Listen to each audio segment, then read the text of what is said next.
pihak BMKP. Baiklah, jika para pelajar ada sebarang soalan yang ingin diajukan, jangan segan silo. Anda boleh tanyakan soalan anda di ruangan komen dan kita akan bacakan pada sesi soal jawab. Untuk itu, tanpa melengahkan masa, dijemput Puan Basuki dan Puan Fatin untuk meneruskan tajuk kita pada hari ini iaitu mengenali dunia pekerjaan. Dipersilakan.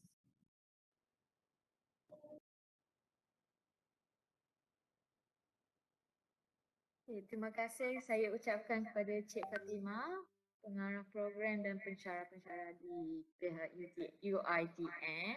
Okey, terlebih dahulu saya buka emas saya. Okey, ini adalah saya. Okay, saya pakai balik. Okay, baik. Selamat pagi dan salam sejahtera saya ucapkan kepada semua para pelajar yang sudi menghadiri sesi webinar kita pada pagi ini.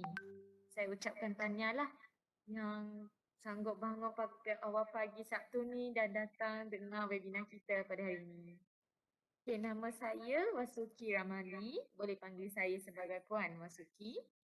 Jadi sedikit latar belakang saya. Saya merupakan bekas graduan daripada Universiti Putra Malaysia UPM daripada Fakulti Bahasa juga, Bachelor Komunikasi. So majoring dalam Public Relation dan minoring in Broadcasting. So sesi webinar saya ni akan jadi macam in between BM and also in Malay language lah. So tiada masalah Tidak ada masalah, Puan. Okay, baik. Kita macam mix lah. So sorry Okay, saya juga pelajar beasiswa JPA. So saya menghabiskan degree with a fully JPA scholarship. So sesiapa yang dapat beasiswa JPA di UiTM tu tahniahlah sebab bukan mudah untuk dapat JPA tu. Okay, then alam pekerjaan saya selepas graduate, saya sambung intern di Suruhanjaya Komunikasi Multimedia Malaysia MCMC dan diserap masuk di MCMC sebagai staff MCMC lah selama 1.5 tahun. And then saya continue saya ditawarkan daripada Astro untuk jadi editor dia. Editor content yang anda tengok di televisyen hari-hari lah tu. Saya jadi editor dia selama 2 tahun and then akhirnya saya berakhir di Perkeso di sini sebagai pegawai talent kepada semua lah. So itulah saya punya latar belakang saya dan kita boleh menjurus kepada tajuk kita iaitu penyediaan resume yang berkualiti. Okay.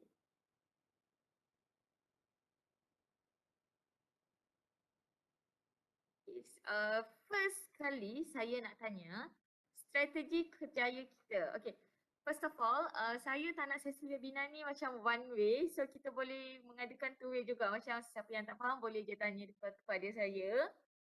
Okay. Okay, strategi pencarian pekerjaan. Kepada para pelajar saya nak mengingatkan kita lepas dah habis saja study, lepas saja keluar daripada universiti, actually that's the real world. Itu adalah dunia yang sebenar kita nak tengok. Bukan di dalam universiti. Dalam universiti tu it is actually masih comfort zone kita. Sebab semua sebaya kita, semua para pelajar, semuanya belajar. Tapi kalau dah keluar, kita akan tengok ramai yang dah kerja. Ramai yang kerja since habis SPM dah kerja. Ada yang habis asasi dah kerja. Habis diploma kerja. Kita habis degree baru nak start ke alam pekerjaan. So, untuk strategi pencarian pekerjaan, kita perlu kenal pasti dan padankan pekerjaan according our kita punya education background. Kita keluar daripada fakulti, macam saya keluar daripada bidang komunikasi. So, saya padankan kerja saya untuk masuk ke cari kerja sebagai komunikasi strategic communication, editor yang sesuai dengan bidang pendidikan saya. And then sediakan resume yang bersesuaian. Kenapa saya warnakan merah resume yang bersesuaian? Sebab that is the hardest to everybody. Untuk menyediakan resume yang bersesuaian. Sediakan resume senang tapi yang bersesuaian tu susah. Membuat permohonan jawatan senang. Kita pergi job street, klik sahaja. Pergi portal pencari kerja, klik apply sahaja. Tapi masa nak hantar resume tu, kita tak pasti resume tu quality atau tidak. Macam mana majikan akan filter? Hadir ke temu dega. Temu dega saya merahkan sebab bukan semua yang bercakap dengan kita bukan majikan. Kita boleh bergaul dengan senangnya dengan kawan-kawan kita, tapi bergaul dengan majikan untuk jual diri kita di hadapan majikan susah. Dapatkan susulan temu dega. First interview, and then untuk dapatkan susulan temu dega tu susah juga. So if we score in our first interview, of course we will get into the job. Okay? So fokus saya hari ini akan jadi menyediakan resume yang bersesuaian, dan rakan sekerja saya Puan Fatin Amelia akan memberi taklimat mengenai temu dega.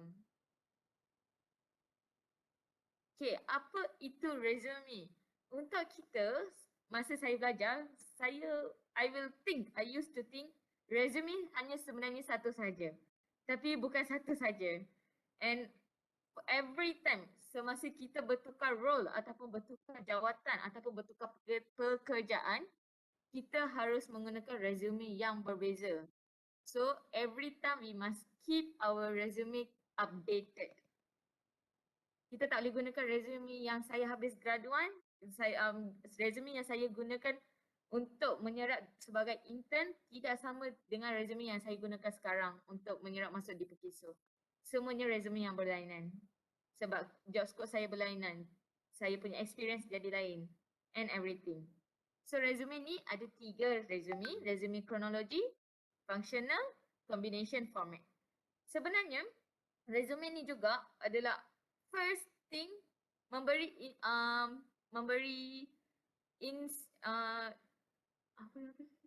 inspiration, first assumption kepada majikan tentang diri anda. Because when you submit the resume, majikan tak nampak you, tapi majikan nampak resume. So it is the first impression, and then that's how you communicate with the employer. So in the resume must have every details but in short about you. Short and precise. Okay. So we go to the resume chronology. Apa itu resume chronology kan? Okay. Bunyi dia dah nampak kronologi. Okay. Kronologi tu kelebihan dia jelas menunjukkan kedudukan pekerjaan dan tempoh masa. Okay, kronologi ni usually dia tak sesuai kepada para graduan yang baru habis belajar. Kenapa dia tak bersesuaian? Sebab dia baru je habis belajar dan dia tak ada experience. So dia tak boleh buat resume kronologi sebab dia tak ada apa-apa nak letak sebagai experience. Contoh dalam resume tu, you nak letak para pelajar nak letak experience sebagai work part time dekat sebagai sales executive di mall. Please don't do that. That is not advisable. Itu mengassumekan majikan untuk memberi impression yang buruk terhadap awak. Awak dah habis degree tapi letak work experience kerja sebagai sales executive, sebagai part time di mall. Tak kena mengena dengan education background kita. And then keburukan dia, jurang dalam sejarah kerja kita nampak lebih ketara. Okay, macam saya pada tahun 2020 saya tak kerja. Saya dah stop daripada Astro, tak masuk Pekiso. Saya ada setahun tak kerja sebab saya mengandung, saya melahirkan anak. I focus to look into my kid. Sebab ada sejarah complication semasa saya mengandung. So saya juga tidak menggunakan resume kronologi sebab kalau saya guna kronologi, dia akan nampak lebih ketara. One year I didn't work at any companies. So kita harus fikirkan resume style yang lain, format yang lain untuk nampakkan kita lebih professional, kita lebih we are committed, we want to work like that. Okay? Resume kedua, format functional. Resume functional ni memberi tumpuan kepada kemahiran dan pencapaian anda. Resume functional, it's better for graduate and also anybody because dalam resume functional ni kita akan fokuskan kepada skills, and then kita boleh cakap what we did, achievements and everything. And resume combination, third, combination adalah resume gabungan untuk pencari kerja yang sudah mempunyai sedikit pengalaman di bawah mereka. Maksudnya macam saya, masa nak masuk Perkeso ni, saya guna resume combination. Where I have work experience, tapi I tak boleh guna chronology sebab saya ada gap, a year gap. But I use the functional. I fokuskan saya punya kemahiran, skill saya and then achievement saya. So I use combination. Okay. Okay, penulisan resume. Okay. Masuk. Ini adalah hardest thing lah, penulisan resume. Apa beza resume dan CV? Ini saya buka soalan kepada para pelajar lah yang hadir hari ini. Tahukah anda beza resume dan CV? And first of all, resume dan CV sama ataupun berbeza? Saya open floor. Sesiapa pun boleh jawab. Agak berbeza sedikit. Okay. Okay, sebenarnya ada tak pelajar yang lain nak try? Seorang lagi? Jeka.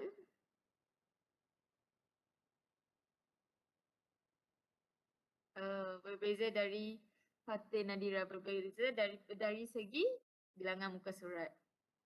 Okay, betul. Okay, resume dan CV adalah berbeza. Resume, tujuan resume untuk menerangkan secara ringkas mengenai tahap pendidikan kita, pengalaman kerja, kelayakan, kemahiran dan semuanya. And biasanya digunakan semasa permohonan pekerjaan. Resume is usually satu ataupun maksimum 2 muka surat. Tak boleh lebih daripada 2. Sebab kalau lebih daripada 2, majikan tak akan baca resume tu. Okay. And then resume selanjutnya dia akan berubah sebab kita akan memilih ikut sesuaian pekerjaan yang di-apply. Contoh, pekerjaan job yang ditawarkan adalah strategist communication executive. So I need to prepare a resume according their job description. Saya tak boleh membawa experience saya editor dan hantar kepada dia dalam resume tu untuk executive job. Saya kena edit my work experience according executive position. Okay? Okay, CV. CV ni sebenarnya curriculum vitae. So, curriculum vitae ni dia menerangkan pengalaman dan kemahiran seseorang individu lebih terperinci. So, dalam CV ni selalunya kita akan letaklah job description kita, macam mana kita membuat kita punya task, how we accomplish, how we got the award and then everything lah dalam CV ni. So CV ni usually 2 hingga 3 muka surat. Dia lebih panjang sebab kita memberi dengan lebih detail kan. So that's why dia akan lebih panjang. Dalam CV ni juga kita akan menerangkan lah kita punya research program kalau kita pernah buat dalam kalau kita pernah buat di universiti, benda tu pun boleh kita masukkan dalam CV sebab itu sebenarnya one of the achievements. Kalau kita dapat Dean List Award, boleh juga dimasukkan. Okay. Okay, ni adalah contoh resume. Nombor 1 ni contoh resume. So very precise, right? Dia letak kemampuan bahasa, kemampuan program, pengalaman organisasi, dia tak detail sangat. But number 2, cuba tengok dekat education. So education tu dia in detail. So itu adalah ringkasan contoh CV Nombor 2 ni ringkasan contoh, not really a CV lah. Because dia detailkan education, tahun bila dia belajar di mana, and then dalam bawah tu dia ada detail juga. Okay. Okay, kandungan resume. Dalam kandungan resume, kita perlu ada maklumat peribadi, kenyataan objektif ataupun kita boleh katakan sebagai summary or general objective. Kemahiran teras, pengalaman kerja bagi yang ada, pendidikan dan kemahiran. So ini general kandungan resume. Kandungan resume. Okay, maklumat peribadi. Okay, macam mana kita nak letak maklumat peribadi kita?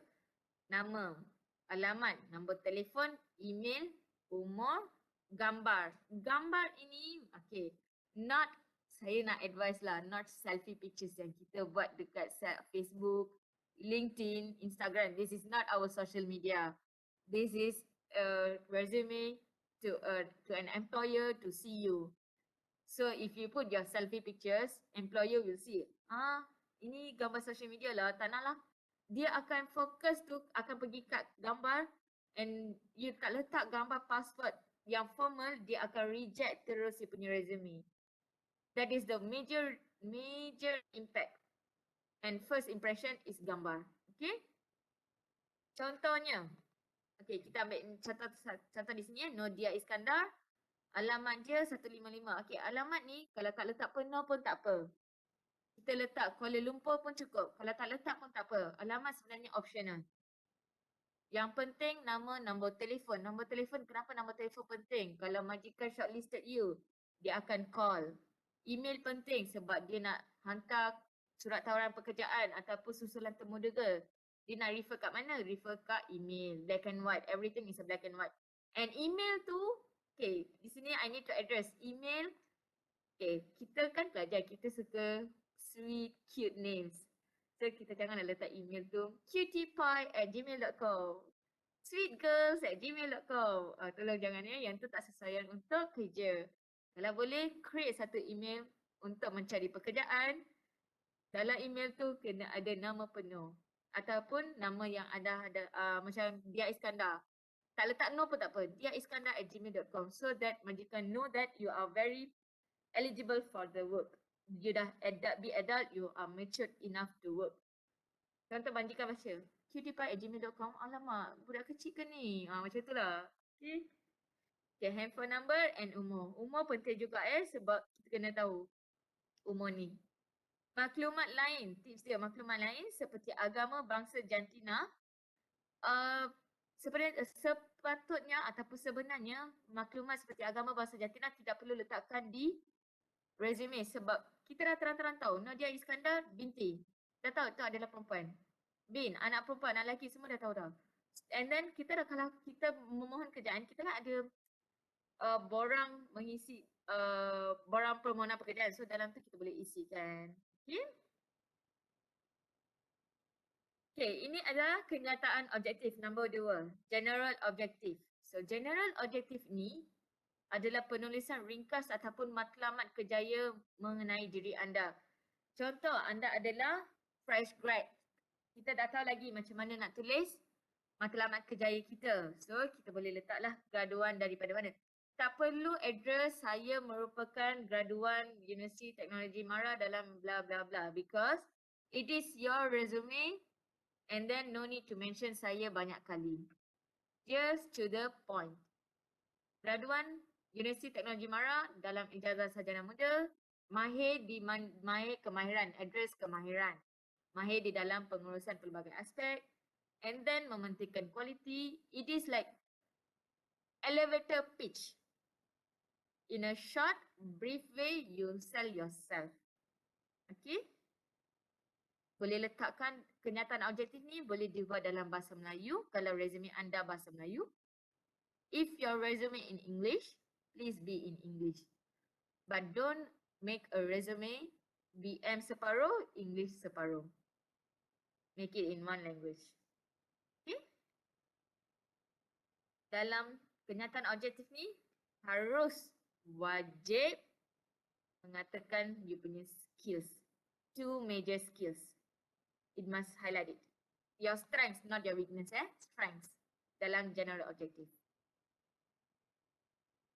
Okay, kemahiran teras. Kemahiran teras ni, kemahiran teras adalah nilai yang perlu ada pada seseorang pekerja bagi menjalankan sesuatu pekerjaan. Okay, remember everybody, kalau kita apply di Jobstreet, dia akan tanyakan kemahiran. Kita akan klik sahaja. And then dalam resume, kita akan letak. Okay, contohlah pekerjaan tu dia memerlukan seseorang yang expert in Excel. Contoh VLOOKUP. Dia nak expert somebody. Tapi kita fresh grad, we are desperate. Kita nak sangat kerja, so kita akan apply saja semua. I can feel when after I graduate, I also was in that shoes. So when we apply, masa saya pergi ke interview tu, masa dalam interview tersebut dia suruh saya buat VLOOKUP. Saya tak reti VLOOKUP masa tu. So, kalau dalam resume boleh bohong. Tapi don't lie the skills that we don't know. Okay. Masukkan skills yang kita tahu sebagai general. Kalau tak cukup skills tersebut, nowadays we have a lot of free courses. LinkedIn provide free courses. Ellison provide free courses. Boleh go to the free courses. We can upgrade our skills. Jadi yang macam luar daripada yang semua graduate. Okay. Di samping itu, kita boleh juga masukkan call saja yang kita ambil. Okay, contohnya dalam HR course, kita tak juga macam, kita tak more into formal subject. Kita akan belajar pengurusan masa. Kita ada business management course. So, business management course tu turn into your skill. Pengurusan kewangan. The courses you turn into the skills. That's why you take the course. Okay? You can make it as a skill and present yourself to the employer. Pengurusan pentadbiran, membangunkan strategi, membangunkan model latihan. Ini adalah HR courses. Tapi if you are in fakulti bahasa, your course will be different. We have a general courses. Masa saya broadcasting, saya belajar untuk editing. Tapi in the same time, saya ambil course business writing. So itu saya jadikan sebagai my skill and my strength. Saya boleh write business writing, corporate writing. Saya jadikan yang itu sebagai skills. That's how we turn our education into skills. Pendidikan. Okay, pendidikan ni, nama institusi tahun belajar persijilan. Contoh, Universiti Pertahanan Nasional Malaysia tahun 2020. Ijazah apa kita buat? CGPA. CGPA harus diletakkan di resume. So, dulu tidak wajibkan, tapi sekarang diwajibkan. Kerana sekarang certain companies dia nak tengok CGPA. Macam NCMC, Suruhanjaya Komunikasi Multimedia Malaysia. Masa saya hantar resume saya, mereka tanya CGPA saya sebab di NCMC dia tak akan rekrut pelajar CGPA di bawah 3.5. So you have to know to which company you apply and you must have the details. Okay? Doesn't mean that pelajar yang mempunyai CGPA 2.7 tidak tahu, tidak ada kemahiran untuk bekerja. Sebab pelajar 2.7, they have another talent where they can serve their self more effective way daripada kita. Semua orang tidak sama kan? Ada yang pandai belajar tapi tak pandai berkomunikasi. Ada yang pandai berkomunikasi tapi tak pandai belajar. So that's how it works. Okay? Pengalaman kerja. Okay, contoh, kita masuk intern lepas habis belajar, kita masuk intern 3 bulan. Intern tersebut, praktikal tersebut kita boleh masukkan dalam resume untuk fresh grads. Kita boleh letakkan jawatan apa kita pegang semasa intern. Syarikat mana, tahun bekerja. Dan skop kerja. Skop kerja ni, okay, ni saya nak highlightkan. Dalam skop pekerjaan, sila masukkan kepentingan tugas dan impak kerja tersebut. And then pengalaman semasa praktikal. Okay, contohnya, menguruskan kempen pemasaran syarikat secara teratur. Dalam skop ni, kita tak boleh letak I did, saya membuat begini, saya menguruskan, saya merancang. Don't put yourself, saya buat macam ni. Don't put yourself sebagai diarah, saya diarah untuk membuat macam ni. Jangan letak macam tu. Kita kena letak, kita yang buat, kita merancang, kita yang strategize, kita yang menguruskan. We show ourselves kita, inisiatif kita yang buat. Kalau kita letak di sini, I was told to do this, I was assisted to do this, nampak kita tidak proaktif. Majikan akan tengok in that view. Sama ada kita proaktif tak masa intern. That is very very important. Okay? And then tahun dia. Masa kita letak tahun, untuk praktikal, ada yang praktikal 3 bulan, ada praktikal 6 bulan. So dekat tahun tu kita boleh letak, jangan letak tahun, kita boleh letak di sana practical ataupun intern dalam kurungan. So majikan akan faham yang you did this pengalaman kerja ni adalah pengalaman daripada semasa praktikal. Okay. Okay, kemahiran. Kemahiran wajib, macam saya tadi, wajib kita kena letak kemahiran komputer, kemahiran bahasa, kemahiran lain-lain. Okay, kemahiran komputer, Microsoft. Okay, we cannot, okay, kemahiran komputer ni macam mana kita nak tunjukkan banyak. Microsoft Excel, Microsoft PowerPoint, Microsoft Word, all of these are operating systems. So we can divide it into 3 kemahiran, skills. Baik, sederhana, kita boleh scale ourselves in the resume. Kemahiran bahasa, bahasa Melayu, bahasa Inggeris.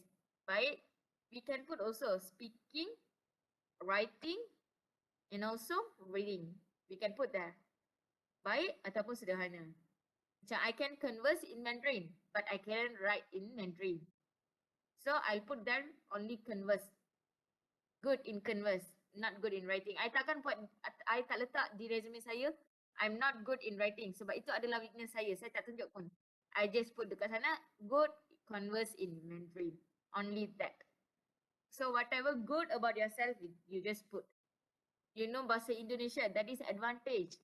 Put in there, good converse in Indonesian. Good converse in Javanese. Actually, bahasa Jawa pun is a bahasa juga, language juga. Bahasa Arab pun bahasa juga. It's very advantage. Because when you apply for the translator job, bahasa is very important. They will look into bahasa. Okay. And then, kemahiran komputer ni, okay, kemahiran komputer, if a skill you don't have, macam Excel yang saya cerita tadi, VLOOKUP, that is more into technical, please don't put. Unless you did and you take a proactive decision, para pelajar learn dengan sendiri, ambil courses and then you can put inside that. Okay, inside your resume. Okay, perkara yang perlu dikenal pasti ataupun disemak. Kalau boleh, tolong mengelakkan kesalahan-kesalahan seperti ini. Saya merahkan sebab benda ni sangat-sangat penting kepada para pelajar. Semak kesalahan ejaan. Kesalahan ejaan wajib dielakkan dalam resume. It shows your weakness, your carelessness in your resume. You tak semak 2 kali sebelum menghantar resume. Menggunakan English UK atau US. Why English? Because our national language is Malay. But when it comes to corporate culture, we use English to communicate. Okay? Format file dalam bentuk PDF. Don't send Word document to apply jobs. Because Word document is not appropriate for applying jobs. Kalau Word, convert it into PDF, hantar PDF. Before convert, double check kesalahan ejaan, kesalahan yang kita harus tengok before convert it into PDF, because PDF kita tak boleh edit. Tulisan dan size, Arial ataupun Times New Roman, Calibri 10:12. Why this? Because tulisan Arial atau Times New Roman nampak kemas, teratur dan cantik dalam resume. Kalau contoh, if we start with the Arial, complete it with Arial. Kalau we start with Times New Roman, complete it with Times New Roman. Jangan campur word tag tu. Okay. And sizing harus 10:12 only, because terlampau besar, nampak buruk, memakan spacing. Terlalu kecil, majikan tidak dapat membaca. Elakkan caps lock dan bold. Kalau boleh, elakkanlah caps lock, biar nama sahaja huruf besar semua. Because nampak nama kat atas. Lain-lain semua, jangan caps lock kan, unless, macam contoh, kita letak tahun 2020. Dekat education, kita letak kita graduate daripada UiTM. Boldkan UiTM. Bawah tu bachelor apa, jangan boldkan. Nampak UiTM tu. Lepas tu SPM. SPM contoh macam saya boldkan UPM. Saya graduan UPM. Tapi bachelor komunikasi saya tak boldkan. Lepas tu SPM. Saya boldkan MRSN saya. MRSM MUA. Tapi SPM saya tak bolehkan. Sebab apa? Institusi tu kita bolehkan saja. Pendidikan di bawah tu tak perlu dibolehkan. Okay, menggunakan simbol yang sama. Macam bullet. Kita letak bullet point, use all of them same symbol. Jangan macam sekejap kita guna arrow, sekejap kita guna bullet, sekejap kita guna dots. Jangan like that lah. No borders or fancy background. Resume is not our drawing paper to put a fancy background or borders. It's not the folio project or anything to get the scoring in your background cantik-cantik, tak dapat pun scoring. Kurangkan penggunaan tables. Kalau nak guna table, boleh at 1 point only if you have awards or achievements. Kalau tiada, jangan guna. Namakan resume dengan nama penuh. Kenapa namakan resume dengan nama penuh? When we send email to employers, folder itu harus ada nama penuh. Contoh resume itu adalah resume saya sendirilah, Wasuki. So saya akan letakkan Wasuki anak perempuan Ramali. Namakan dia dengan nama penuh. Kalau contoh Izzati, Nur Izzati binti Razali. Kena ada nama penuh. Kalau tidak, majikan tidak tahu resume itu resume siapa. So dia nak save pun, dia tak akan buka pun resume itu siapa punya. Kalau by email. Okay, ini adalah contoh resume yang kita katalah yang tidak proper and need to avoid kesilapan-kesilapan dia. Macam sini, dia makan banyak ruang, dia spacing dia. Personal data, age, nationality, gender, race tak perlu. So, buang. Educational background, field of study. Sebenarnya field of study ni, dia tak perlu. Sebab apa? Title program, bachelor apa yang kita buat tu dah cukup dah. Field of study tu masa temu degree kita boleh explain ourselves. What we did, what is our field of study, what is our major, what is our minor, semua kita boleh we communicate when it comes to interview. Okay. And then operating system, tables, dah ada dalam. Okay, yes, this one important. Relevant courses taken, tolong jangan masukkan sebab dah ada dalam transkrip. So when we apply for a job, kita akan hantar kita punya sijil. Dalam sijil transkrip tu, di belakang transkrip tu akan ada courses-courses yang kita ambil. So jangan letakkan courses taken di dalam resume. Skills simplified dan menjadikan dalam bentuk skala infografik. Itu adalah resume model. Okay. Resume, kita tengok contoh resume terbaik. Ni adalah resume contoh resume yang terbaik. Okay, yang Angela Wilkinson ni dia tak ada gambar. So ni tidak terbaik jugalah. Kita tengok kat Pamela Miller. Ada gambar, ada professional title, contact number, email, education, skills, awards, general objective profile dia kan. Write a powerful performance tu, general objective, professional experience and everything. Nanti end of the session saya akan tunjuk jugalah resume saya. Contoh resume saya ya. Okay. Pencarian kerjaya secara efektif. Kita dah habis dengan resume writing. And then for what we did the resume? Untuk mencari kerja secara efektif. So, kita tak nak susah-susah buat resume. Tapi tak tahu mana nak guna resume tu. Which is the most effective job hunting method? Job portal. Networking. Networking is very very important. Networking, maksud networking, kita, okay sekarang, kita webinar session ni. We are networking with among ourselves. Kita keluar di mana-mana. Kita pergi program mana-mana. Do networking. Sebab sometimes networking akan helpful untuk mendapatkan pekerjaan yang berkaitan dengan kita. People will know more dengan kita. Employer website. Employer website, contohlah. Contoh. Kalau para pelajar nak kerja dengan EPF. EPF dia tak akan iklankan di job portal. Tapi dia ada website dia sendiri. Kita masuk dalam website dia, kita ambil dia punya email address. Kita ambil inisiatif sendiri, kita email kepada EPF. Suruhanjaya Komunikasi Multimedia Malaysia. Masa saya intern, MCMC dia tak advertise dia punya job posting. Tak ramai tahu yang MCMC akan ada intern juga. Sebab apa? Dia advertise dalam internal portal dia. So go find employer website. You nak kerja dekat SPRM, nak intern dekat SPRM, go find in SPRM.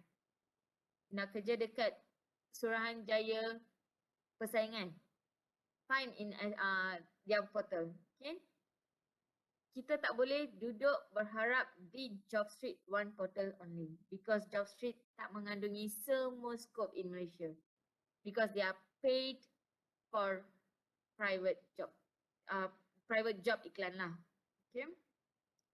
And then career fair. Mana-mana mana-mana berlakunya career fair sila hadir kalau mampu.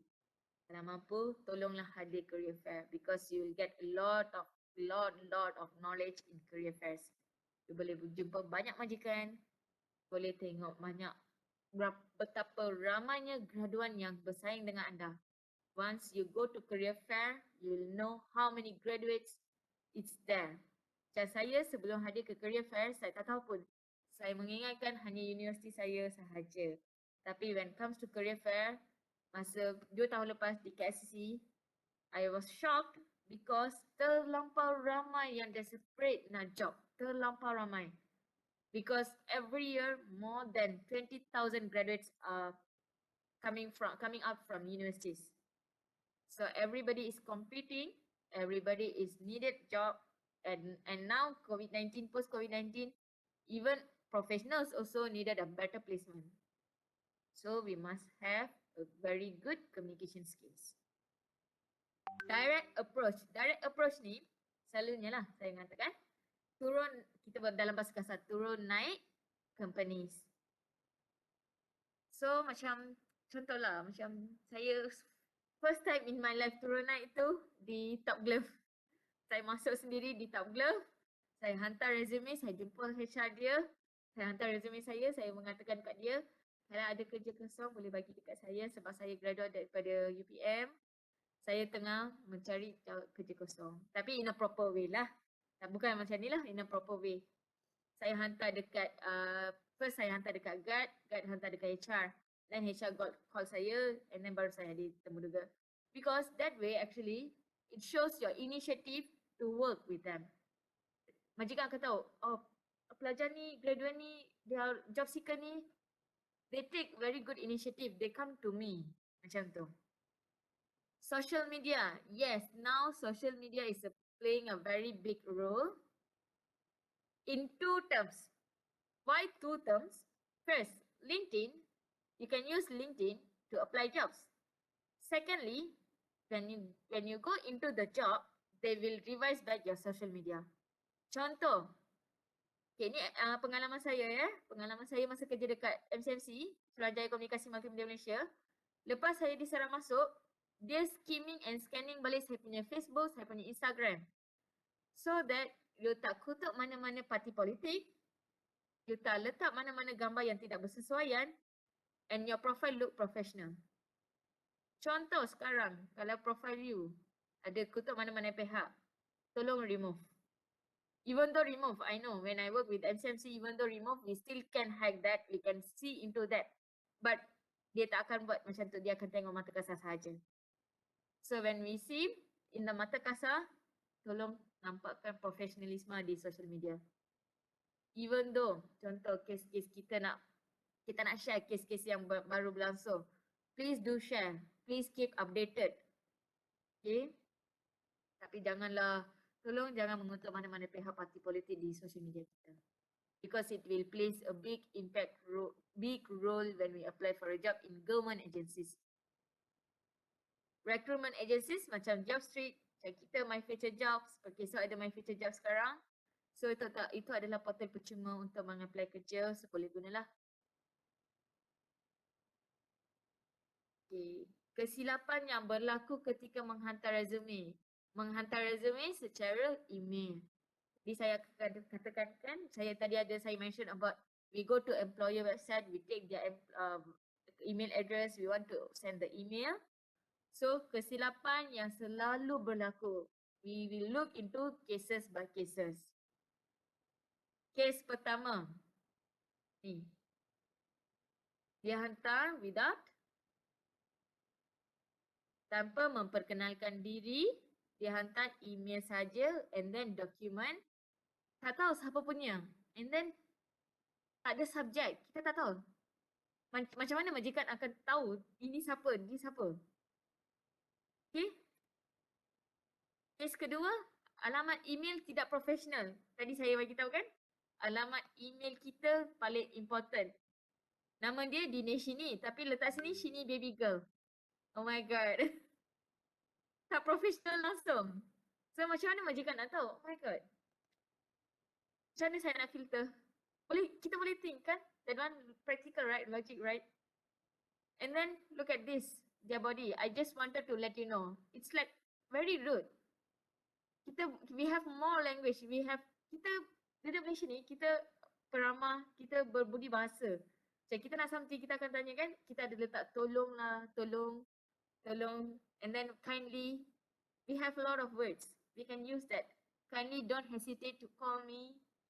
Okay. Case ketiga ni, dia tiada subjek, tiada subjek. Tiada title. Macam mana majikan nak tahu siapa punya email ni? Siapa orang ni? Sebab ni adalah first impression. Menghantar permohonan, kes keempat, menghantar permohonan terlampau santai. They use this WhatsApp screenshot. Admin clerk work, cara permohonan kerja kosong, admin clerk. Ada kosong tak? Macam tu je. Please avoid all this. Tata susila menghantar lampiran. Combinekan semua lampiran in one format, PDF. Combine, we have that. Kita ada satu website sekarang, kita semua tahu kan? Combine PDF, I love PDF. So combinekan semua lampiran di I love PDF tu. Jadikan satu file, sijil, transkrip semua. And then hantar in one file. Okay. Okay. Tulis karangan pada bahagian tajuk adab mengarang permohonan. Okay. Subjek di email. Macam email tu ada subjek kan. Dalam subjek tu, dia tulis Assalamualaikum Syekh Syafiqah saya berminat. Dia tulis yang mana kena ada di dalam email tu ditulis kat subjek. Please avoid that. Subject is only subject, short and precise. Untuk tahu email siapa. Yang kandungan ni tulis di dalam kandungan email. Saya hantar contoh tata cara menghantar permohonan email. This is the email. This one, Executive Fund Accounting Unit at Amanah Raya Berhad. That is the subject. Job vacancy. Subject tu kita kena letak. Untuk apa kita nak apply. Email address dia, Lokman Hakim kan dia letak lokman03@gmail.com. Ada nama dia. And then resume siapa? Resume Muhammad Lokman. Dia namakan resume tu nama penerja. File tersebut kena ada nama dia. Baru majikan tahu itu adalah file dia. And then, see the bahasa yang kita gunakan. Polite way. Kita ada budi bahasa kita. Dear Sir and Madam, address mereka. Good day to you. Refer to career opportunity. I'm very interested. Show your interest in applying that job. Must show your interest.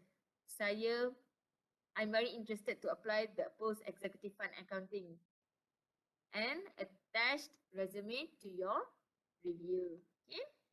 Please don't hesitate to contact me. Yes, we have to address that. We have to put our phone number in the email so that dia boleh call kita. Ataupun kalau boleh, kalau nak lagi bagus, letakkan sekali dengan email address. Okay. And then must have signature. Thank you. Best regards daripada siapa? Signature wajib ada dalam email. Signature tu kena ada best regards, nama, phone number, email address. Create the signature. Ini contoh kedua, job application for sales admin executive. So when HR receive this, HR dah tahu dah, okay ni dia adalah dia hantar resume untuk job application. And then dia akan buka, dia akan tengok resume. Okay. Okay, itu sajalah daripada saya. So ada sebarang soalan? Boleh tanya. Okay. Kalau nak tengok, okay, saya stop sharing dulu. Saya tunjuk resume saya terlebih dahulu. Di samping tu kalau ada sebarang soalan boleh tanya lah. And okay, dalam habis sesi soal jawab, kita akan ada satu game. Game Kahoot kalau anda semua tahu. Be prepared with your handphones. Okay.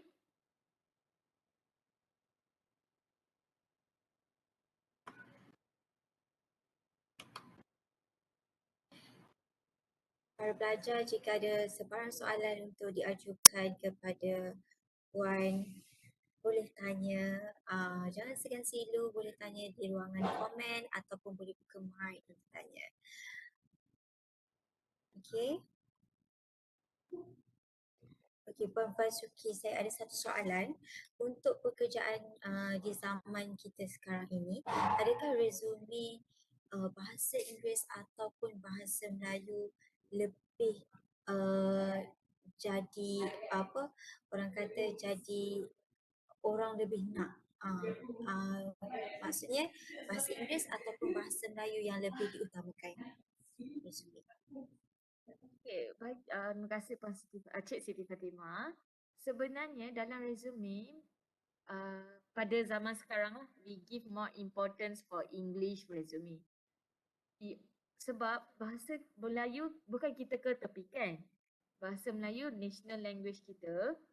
Tapi bahasa Inggeris perlu dalam resume because when it comes to corporate culture, culture corporate, kita berurusan dengan macam mana berurusan in English, we have international firms, and dalam resume tu kalau kita masukkan English baru dia akan tahu okay, this graduate is very fluent in English, so this job scope is relevant for them, macam tu lah. And when comes to interview, kita boleh cakap dalam bahasa Melayu. Interview there is no hard, nak cakap bahasa Melayu boleh, bahasa English pun boleh. Tapi when comes to resume, make it in English.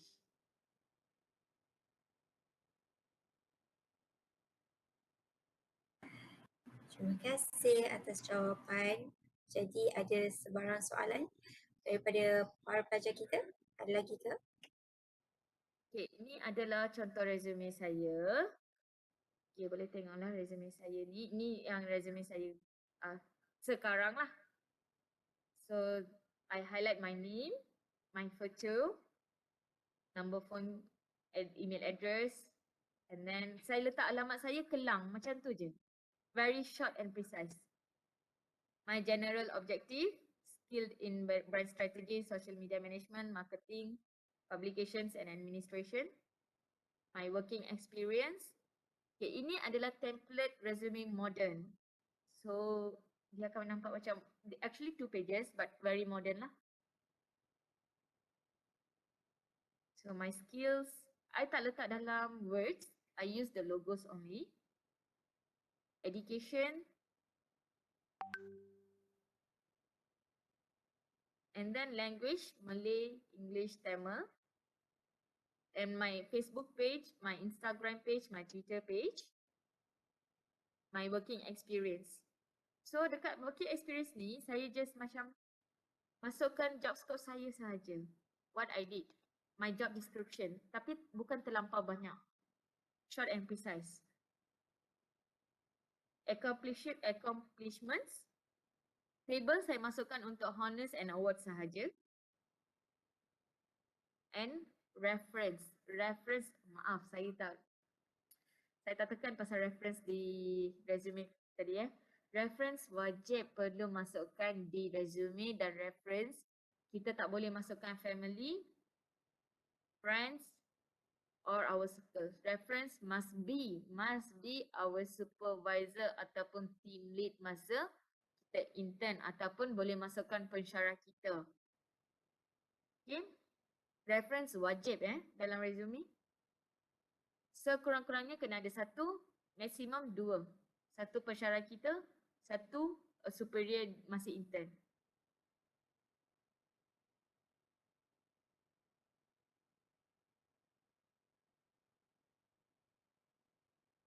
Ada sebarang soalan?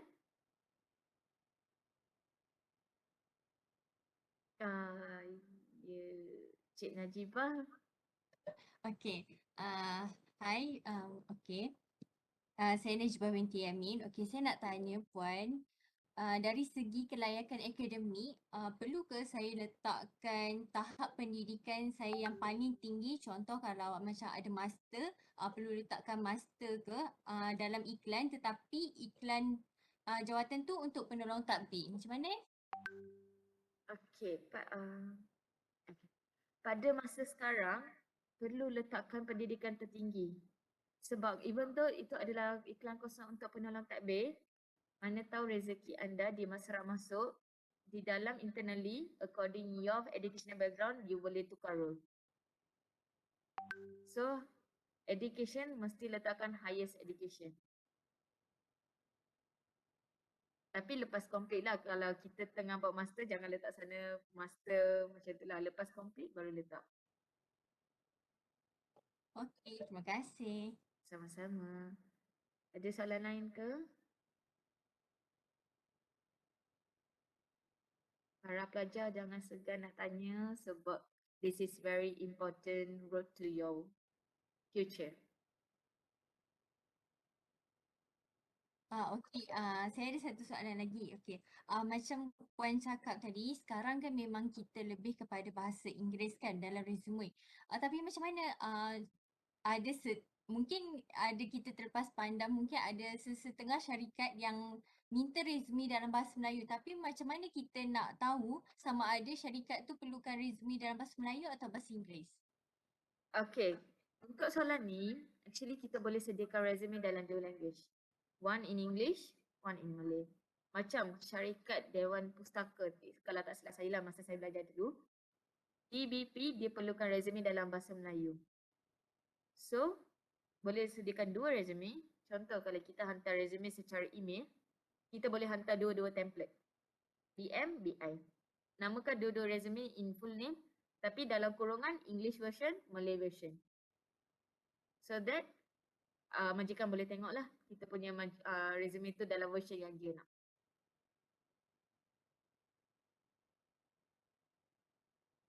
Okey, terima kasih. Saya rasa tak ada soalan dah ke? Fatimah Tak ada boleh soalan. selesai. Okay.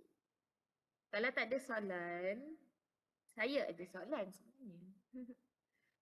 Okay, saya harapkan para pelajar masuk dalam ni dulu. Masukkan scan QR code dia, enter game pin dia, masuk dalam game ni dulu. Okey, semua para pelajar boleh ambil telefon dan sekarang ni boleh dah ambil telefon untuk scan untuk kita jawab sama-sama kuis Kahoot ni. Okey.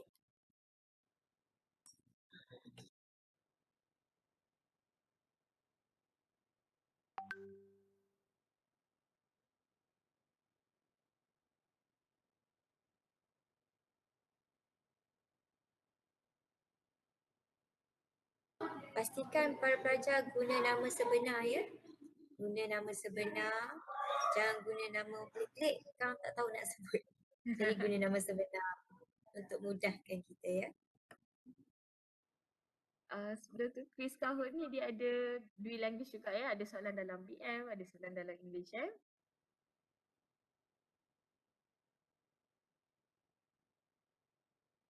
Kalau yang tak boleh scan, boleh masukkan number pin.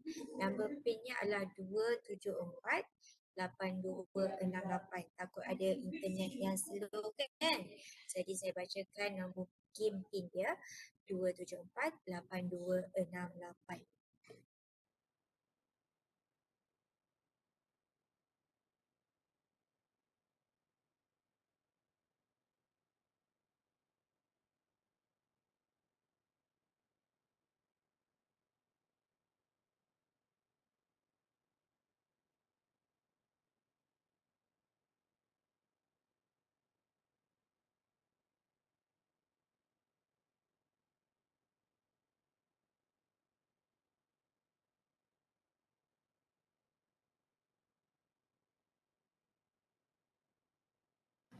Okey, cepat-cepat. Mungkin ada lagi peserta, baru ada 32.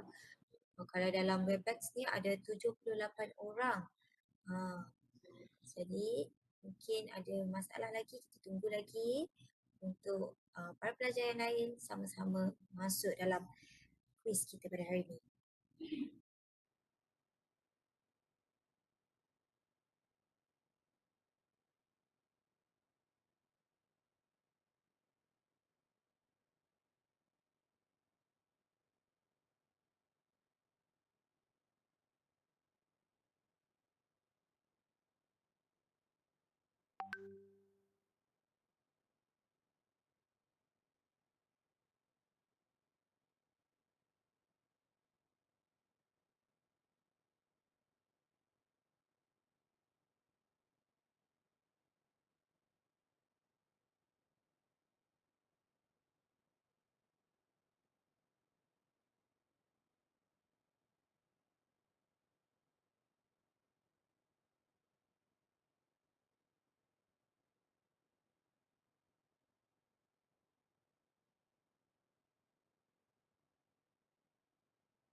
Okay, kita boleh start game ke?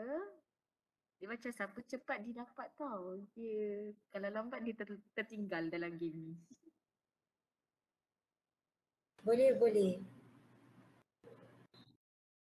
Okay, dengan countdown 5, 4, 3, 2, 1, we going to start. Siapa yang tertinggal maafkan Okey.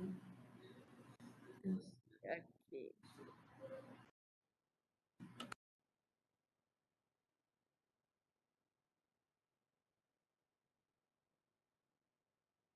Soalan dia ada kat atas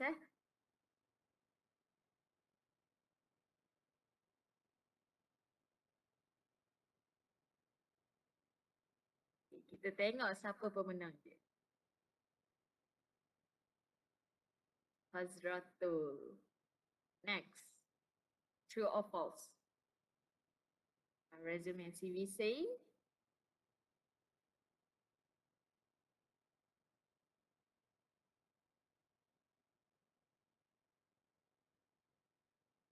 no. Okay. Masih Hazratul di tempat pertama. Resume contains all of this except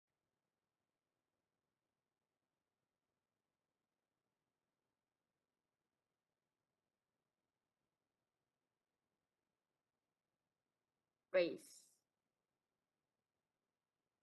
Syuhada Zawawi. Dah meninggalkan Hazratul lah. Education background perlu describe courses taken. True or false?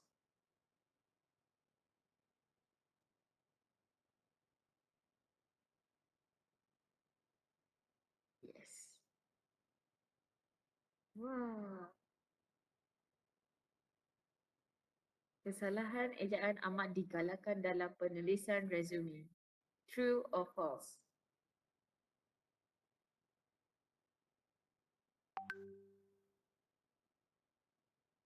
False.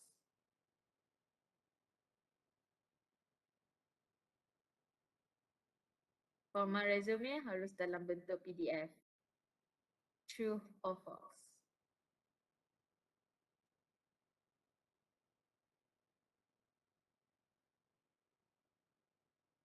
True.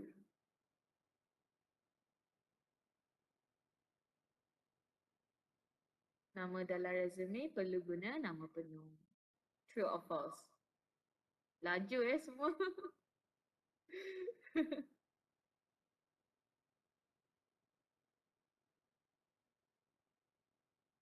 Fatin Nadina ni memang tak ada turun daripada tempat pertama je.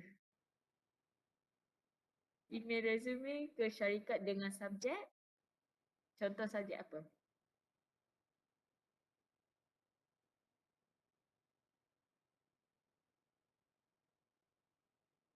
Yes. Tengok. Fatin Nadina lagi. Lampiran resume dalam email perlu dinamakan dengan nama penuh. True or false?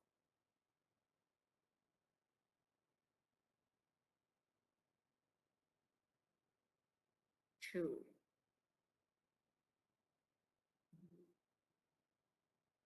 Soalan terakhir, who can be referenced in our resume? Ini yang paling last saya bagi tahu. Okay. Superior and team lead. Okay, kita tengok siapa pemenang dia.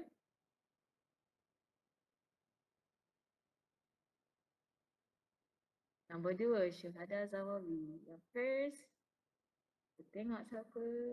Fatin Nadina. Ya, congrats. So, maafkanlah sebab sesi webinar kita tak dapat bagi hadiah. Okay, itu sahaja daripada saya. Okay, sekian sahaja sesi saya. Kita sambung dengan jagas kerja saya lah, Puan Fatin Amelia. Kalau ada sebarang soalan, boleh tanya di ruang chat box juga. Kalau segan nak buka kamera, nak tanya, boleh tanya di soalan di ruang chat box . Sekian, terima kasih. Harap dapat membantu para pelajar. Terima kasih. Okey, terima kasih juga kepada pemenang. Terima kasih juga kepada penceramah pertama kita iaitu Puan Basuki tentang penerangan resume yang sangat menarik sekali. Semoga boleh menjadikan panduan buat kita semua. Baiklah, seterusnya kita pergi ke penceramah kedua kita iaitu Puan Fatin Emilia. Dipersilakan.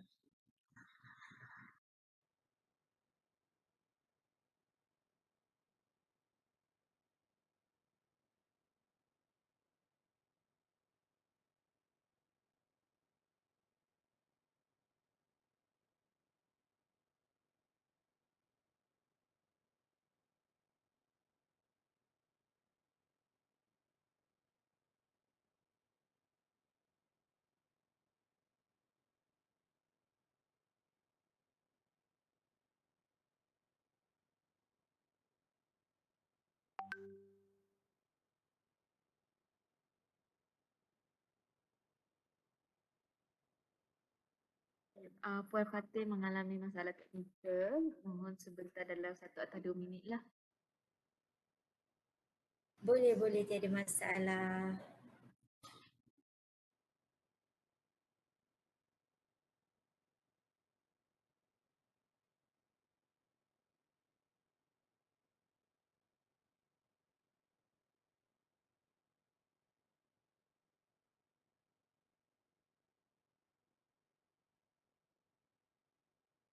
Assalamualaikum dan selamat sejahtera. Saya ucapkan kepada para pelajar dan juga para bakal graduan yang hadir pada webinar pada pagi ini. Jadi nama saya Fatin Emilia, boleh panggil saya Puan Fatin. Saya akan ceritakan sedikitlah sedikit tentang diri saya. Saya adalah pelajar College Matrikulasi Perlis dan juga graduan daripada UNICEF. Sebelum ni saya pernah bekerja di international company di TMF Administrative sebagai HR and Payroll. Dan selepas tu sehingga sekarang saya adalah sebagai pegawai perkhidmatan pekerjaan di Pekeso. Okay, sebentar saya share slide.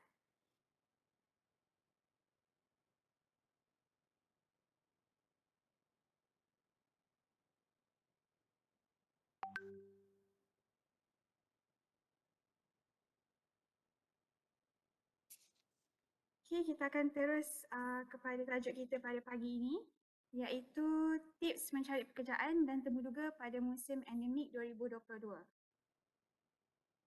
So, saya harap apa yang Puan Basuki terangkan tadi semua dapatlah diterima dengan baiklah oleh semua ya.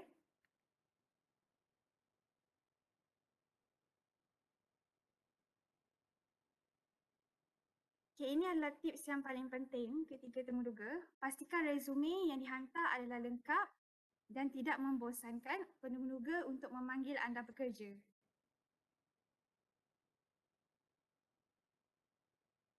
So, pastikan elakkan menjadikan resume lebih daripada 2 muka surat dan juga resume itu haruslah ringkas dan juga padat seperti yang diberitahu oleh Puan Basuki tadi. Okay. Jadi ada 3 perkara yang majikan akan tengok dekat pencari kerja ni. 3 perkara itu iaitu skill komunikasi yang baik, bijak dalam menguruskan masa, bijak dalam menyelesaikan masalah. Jadi saya akan brief sikit satu persatu. Skill komunikasi yang baik ni, you mesti menjadi pendengar yang baik. Maksudnya kita ni mudah untuk dengar tapi kita susah untuk memahami sesuatu perbualan tu, betul tak? Jadi penting untuk kita mendengar dan memahami intipati sesuatu perbualan tu.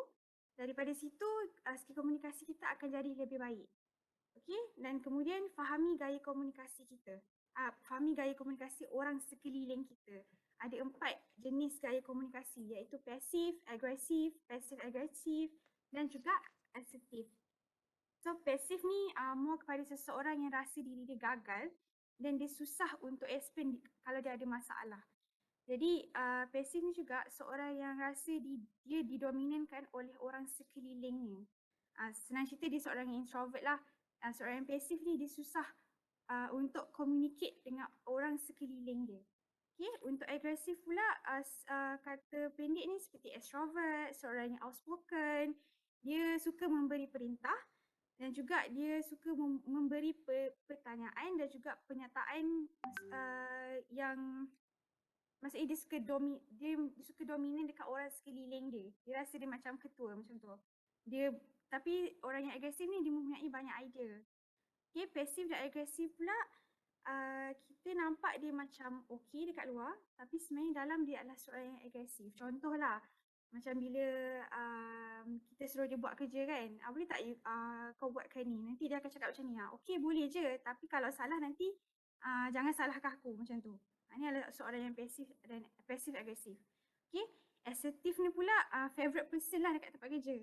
Seorang yang jujur, terbuka kepada orang lain, senang kita nak bercakap dengan dia, dia tak ada masalah. Okay. Yang kedua ialah bijak dalam menguruskan masa. So, majikan nak tengok sama ada kita ni bijak tak dalam uruskan masa-masa kita kalau kita buat kerja. Contohnya kalau dia bagi task dan sebagainya, kita kenalah bahagikan masa bila kita nak buat task ni, bila kita nak meeting, bila kita nak buat task yang seterusnya. Kalau boleh buatlah list pagi tu you nak buat apa, petang nak buat apa. So, semua akan berjalan dengan smoothly pada hari yang nak buat kerja tu. Ataupun selain daripada tu you boleh bila you bekerja you akan bekerja secara berkumpulan. So kalau boleh serahkan tugasan-tugasan tu, setengah tugasan tu dekat colleague you yang lain juga. Kena buat sama-sama lah, janganlah put the beban semua dekat you sahaja. Nanti dia akan menyusahkan diri you. So far saya cakap laju sangat ke? Tidak, boleh didengari dengan jelas dan difahami. Okey, kemudian bijak dalam menyelesaikan masalah. So cari punca utama masalah apa yang you ada. Bertenang dan berfikir secara rasional masa you tengah memukakan soalan tu. Maksudnya contohlah you ada masalah kat tempat kerja, jangan ikut emosi sangat. Cuba selesaikan betul-betul, kalau tak tahu boleh tanya ketua unit ataupun boleh cuba berbincang dengan you punya colleague untuk selesaikan masalah, okey? Okay, apa perlu anda buat sebelum, semasa dan selepas temuduga? Kita pergi ke sebelum dulu. Okay, apa yang kita kena perlu buat sebelum temuduga? Ada 3 benda. Membuat kajian, penyusunan dokumen dan profesionalisme. So membuat kajian ni lebih kepada kita buat selidik dan kita ambil tahu tentang company yang kita nak apply tu. Jawatan yang kita mohon tu pun kita kena tahu. Contohnya macam kita nak apply, senanglah you nak apply so-so. So you kena tahulah apa akta-akta yang so-so ada, apa so-so buat, apa yang so-so cover. Nanti semua soalan tu akan ditanya semasa interview nanti. And you kena tahu juga kerja-kerja yang nak mohon tu, position itu you kena tahu job description dia apa. Contoh you nak apply untuk pegawai perkhidmatan pekerjaan contohlah. So you kena tahu apa job description untuk pegawai perkhidmatan pekerjaan. Contoh kalau you nak apply kerja untuk HR and payroll. So kena tahulah payroll dia buat apa yang you kena tahu tentang payroll dan sebagainya. Okay, and then ambil tahu sedikit tentang isu-isu semasa sekarang. Mostly macam students ada yang tak ambil tahu tentang isu-isu semasa. Begini contohnya, berapa kenaikan gaji minimum di Malaysia, kadar pengangguran Malaysia, pasaran buruh Malaysia.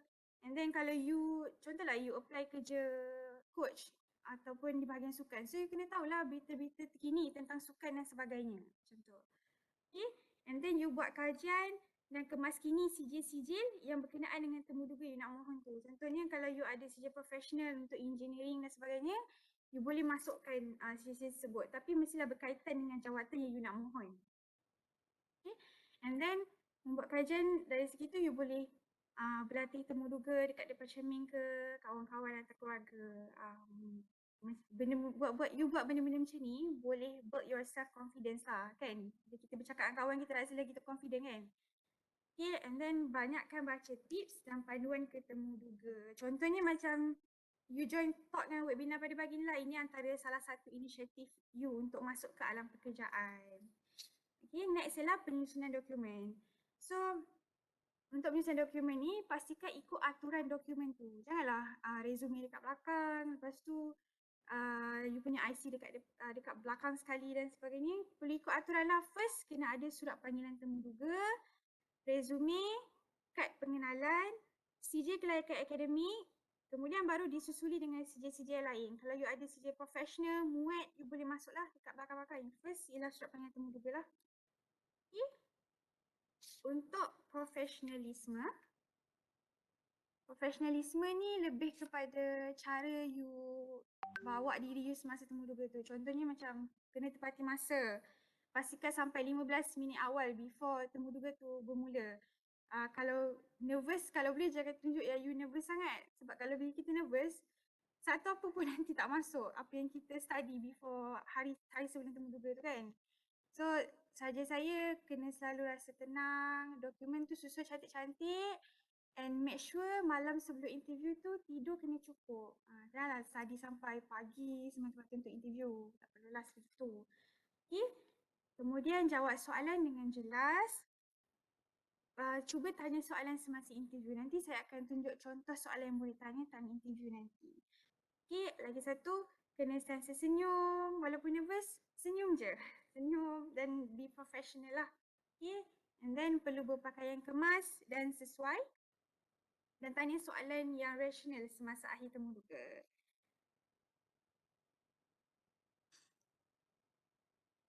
Semasa temuduga dan contoh soalan.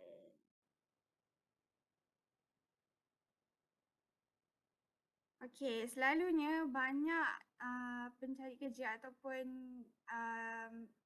job seeker yang pergi interview, diorang lack of introduce yourself ni. Selalu kalau majikan, dia akan bagi masa tau dalam 5 ke 10 minit untuk kita bagi introduction tentang diri kita. Kalau kerajaan, selalunya dia akan minta kita introduce dalam bahasa Inggeris. Okay, kalau swasta memang bahasa Inggeris lah. So kalau introduce yourself ni tak perlu melirik-lirik cerita pasal you ada jiran ke kucing ke, tak perlu benda-benda macam tu. Just bagi tahu nama and then you tinggal dekat mana. Lepas tu you single or married and then umur you berapa, you asal dekat mana. Kalau and then cerita pasal education background you study dekat mana, course apa achievement you dekat university dulu. Dan kemudian you start lah cerita pasal experience you. Kalau you ada kerja dekat, you ada intern ke, and then apa yang you dapat daripada intern tu. Kemudian you boleh cerita lah kalau you ada buat temporary job. Macam contohnya before ni you ada buat sukarelawan ke, join NGO ke, ataupun you ada buat kerja di retail ataupun F&B, boleh je cerita. Okay? Majikan sebenarnya nak tengok cara you bercakap je. Sebab itu antara first impression juga. Okay? Jelas tak semua? Okay, ini adalah contoh. Contoh sama bercakap tu. Okay, terima kasih. Okay, ini adalah contoh introduction. So, contohnya nama saya Fatin Emilia binti Muhammad Fuad, berumur 30 tahun. Contoh. Okay, saya lepasan degree di dalam business admin dan mempunyai pengalaman latihan industri selama 2 bulan di syarikat Perkeso. Contoh. Sepanjang latihan industri, saya dipertanggungjawabkan untuk mengumpul dan memasukkan data syarikat. Saya juga menyimpan fail dan rekod aktiviti perniagaan dengan teratur. Semasa universiti, saya aktif dalam kurikulum dan saya juga adalah presiden untuk kelab yang entrepreneur. Misi dalam kehidupan saya adalah untuk tidak takut mencuba benda baru dan menganggapnya sebagai skill tambahan kepada diri saya untuk berjaya pada masa hadapan. Okay, kalau contohlah you kerja dekat retail ataupun F&B, you boleh cerita macam apa outcome yang dapat. Contohnya macam bila kita kerja Watsons, kita ada KPI tau. Bila customer datang, kita kena macam intro kat dia dulu. Macam, hi selamat datang ke Watsons, nak beli kad ni tak? Lepas tu kita kena bagi tahu benefit kad tu apa. So dari situ outcome yang kita dapat improve our skill communications. Itu antara contoh lah. Okay. Okay, ini adalah contoh-contoh soalan semasa temuduga dan juga jawapan. Kenapa kami perlu ambil anda bekerja? Jika Tuan Puan mengambil saya bekerja, ia merupakan platform yang terbaik untuk saya menunjukkan kelebihan saya. Walau apa pun tujuan dan impian saya akan cuba sedaya upaya untuk mencapainya. Kedua, apa alasan awak berhenti kerja terdahulu? Ini adalah untuk meningkatkan daya kemahiran saya dan mahu mencari peluang yang besar untuk memajukan diri. Kalau boleh soalan nombor 2 ni, janganlah burukkan, kalau you ada kerja sebelum ni, tolong sangat-sangat jangan burukkan majikan yang dahulu. Okay, just cakap lah you nak cari pengalaman baru, macam tu je. Okay, nombor 3 ialah kenapa dah lama anda mengganggu. So, soalan ni boleh jawab macam saya tak mengganggu, cuma saya ada join apa-apa sukarelawan ke, saya ada join mana-mana kursus ke yang disediakan. So nanti majikan nampak macam you tak adalah, tak ada buat apa-apa masa cuti kan. You adalah seorang yang sangat aktif. And then nombor 4 ialah beritahu saya tentang kebolehan awak untuk bekerja di bawah tekanan. Okay, saya akan kawal emosi agar sentiasa berada dalam keadaan tenang, seterusnya fokus untuk melakukan pelbagai kerja dalam masa yang sama sambil menanam sifat sabar. Ini lebih kepada soalan psikologi.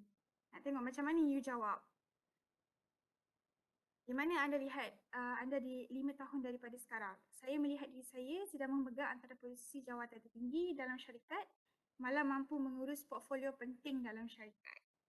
Nombor 6, apakah kelemahan anda? Soalan ni jangan cakap kelemahan awak. Semacam cara dia cakap ni, saya akan fokus terhadap satu perkara dalam satu masa. Dia sebenarnya tak boleh multitask, itu je dia nak cakap. Tapi dia masukkan yang dia akan fokus terhadap satu perkara dalam satu masa. Maksudnya majikan nampak macam, oh budak ni dia boleh fokus kalau buat kerja. Macam tu. Okay. Ini adalah, saya pergi ke soalan 8 dulu. Apakah ekspektasi anda terhadap sesuatu pekerjaan? Peluang untuk meningkatkan kemajuan diri secara profesional serta menjanjikan masa hadapan yang lebih cerah dan terjamin. Nombor 9, apa yang paling anda tak suka tentang rakan sekerja? Okey, soalan ni macam saya cakap tadi, kita ada banyak gaya komunikasi dekat office kan. Ada 4 gaya komunikasi. So, soalan ni jangan cakap ya you tak boleh ataupun you tak boleh bekerja dengan rakan sekerja macam ni dan sebagainya. Just cakap je, walaupun rakan sekerja saya sekeliling macam tu, ia takkan mempengaruhi saya untuk jadi macam tu juga. Okay, berapa lama anda jangka untuk bekerja dengan pihak kami? Jawab je selama mana pun. Asalkan sahaja ia mampu memberi motivasi kepada diri saya secara profesional. Okay, so inilah soalan rasional yang you boleh tanya waktu akhir temuduga. Apa cabaran terbesar yang dihadapi syarikat ketika ini? Boleh beritahu saya sedikit tentang dengan siapa saya akan bekerjasama jika diterima kelak. Okay, selepas temuduga, kalau boleh bagilah thank you notes ataupun email secara personal kepada majikan. Bagi tahu kat majikan tu, terima kasih kerana meluangkan masa untuk temuduga bersama saya. Okay, lepas tu lepas 2-3 hari tu boleh juga follow up email dengan majikan, tanya bila keputusan temuduga. So nanti majikan nampak macam, oh dia ni memang eager nak kerja dengan company kita lah, macam tu. Atau dia boleh consider untuk ambil kita bekerja dekat syarikat tersebut. Walaupun kita fresh grad kan. Okey, kelemahan semasa temuduga. Ini adalah memang komen kelemahan lah yang ada masa temuduga, iaitu tak ada eye contact, senyuman tak ada, postur badan lemah, suka bermain-main rambut, lepas tu gerak-gerak kaki, terlalu banyak pergerakan tangan pun tak boleh juga. Dan 47% tiada pengetahuan tentang syarikat. So macam saya cakap lah, kena tahulah apa background syarikat supaya nanti tak adalah nampak macam tak tahu masa kat interview nanti. Eye contact pun penting. Masa temuduga, tolong tengok muka dan mata mesti sharp pandang ke penemuduga. Jangan mata melilau kiri kanan semua, nanti majikan boleh nampak sama ada kita yakin atau tak. Okay? Okay, senyuman pun kena selalu senyum. Postur badan pun nanti saya akan tunjuk postur badan macam mana semasa temuduga. Kemudian kalau nak buat pergerakan tangan boleh sebab kita kadang-kadang ada habit kan. Macam saya nak bercakap saya akan macam ni. Tak ada masalah pun nak buat gerakan tangan tapi jangan melampau sampai macam tu dah. Just sampai ke paras dagu sahaja, dah cukup dah. Okay?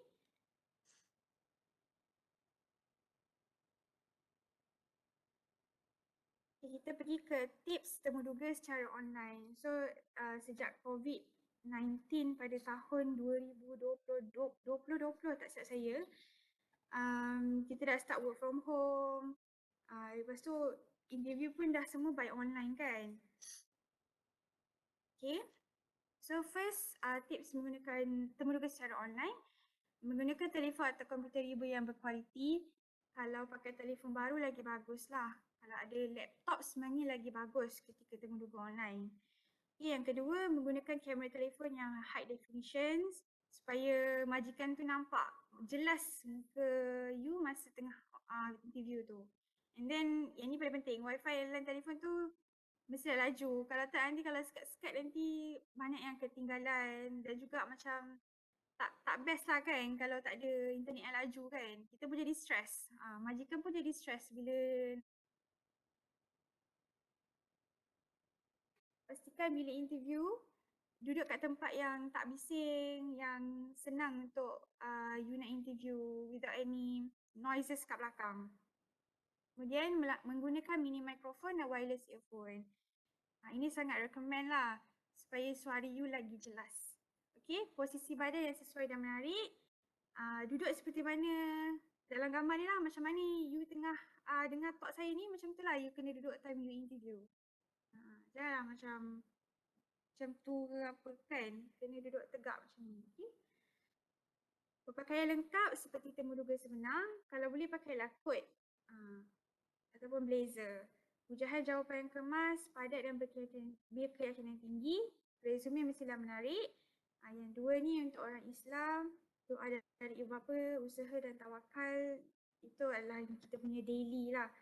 Maksudnya kalau kita dah usaha, kita minta berkat daripada ibu kita untuk doakan kita supaya dipermudahkan segala urusan kita semasa interview nanti.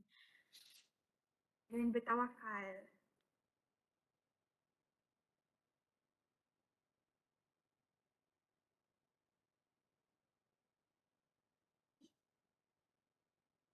Okay.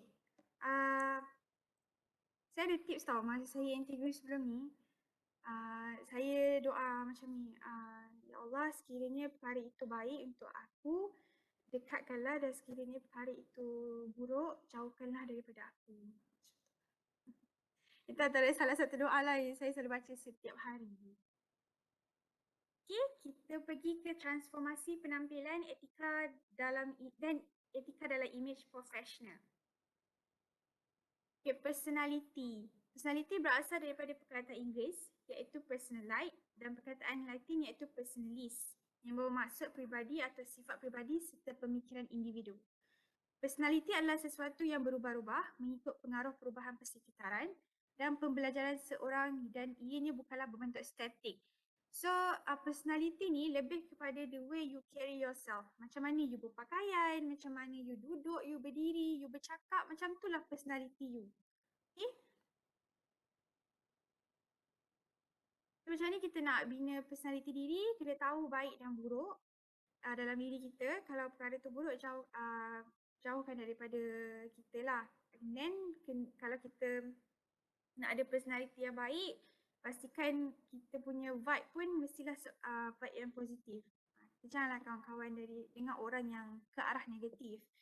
Dan kemudian fokus kepada apa yang kita nak dan cuba kawal emosi dan bertindak dengan pemikiran yang matang. Contohnya kalau kita kat tempat kerja, bila kita stres ataupun kat tempat belajar kan, bila kita stres, kadang-kadang ada orang yang dia akan tunjukkan diri dia, cara dia bercakap, macam mana dia punya perbuatan dia. So dari situ kita boleh tengok personality dia macam mana. Okay, ini adalah ciri-ciri gaya penampilan lah. Berdiri, berjalan, duduk atas kursi. Cara pemakaian pun boleh tengok personality diri kita macam mana. Sama ada you natural, you romantic, you classic ataupun you dramatic. Dan cara bercakap juga. Okay, ini adalah contoh gaya berdiri. Okay, the best posture yang tengah tu lah. The good posture. You kena berdiri betul, kena berdiri tegak. Dada ke hadapan dan perut ke dalam. Tapi kalau perut tak boleh ke dalam, tak apa. At least dada tu ke depan. Sebab benda tu kita tak banyak kawal kan. So, kepala dalam keadaan yang tegak. Kalau boleh jangan mendongak lah.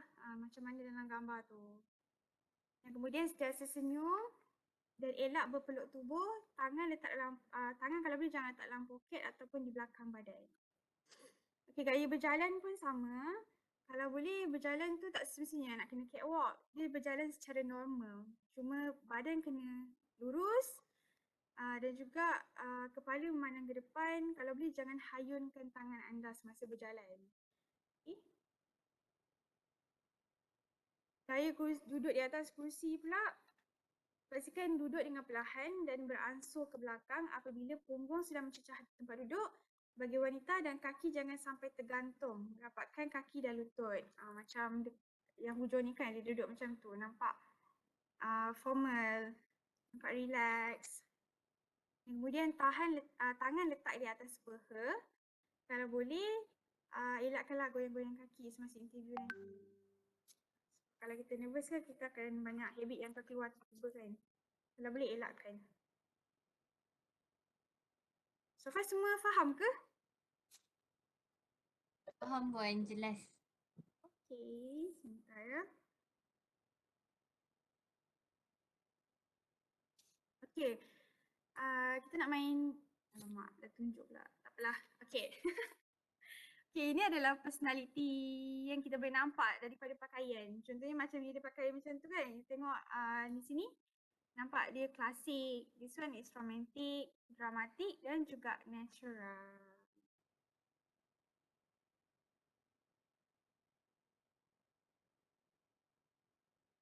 Okay, tips pemilihan warna berpakaian ke pejabat.